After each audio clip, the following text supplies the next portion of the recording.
We are going to add about a tablespoon to each section. I know you're like, that doesn't feel like a whole lot. We don't want it too thick. We don't want it too heavy. Because then we're going to give this a nice spread. And I am going to kind of bulk up. If we want to bulk up a side, you bulk up whatever's closest to you, because that's going to be the center of the roll. And then you leave less on the end because it's all going to push. And every time you roll, it's going to squish out.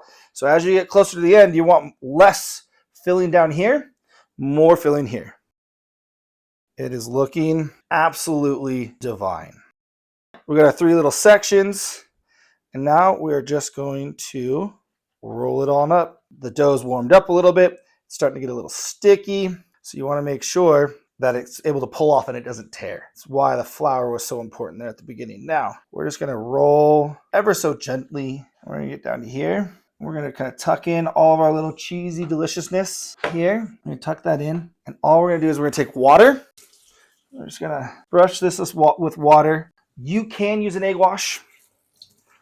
I'm just going to use water and have it be nice and simple. We're going to press this out. I'm going to kind of seal that up. I'm going to crimp our ends here to minimize any deliciousness escaping. We want to hold that all in beautifully.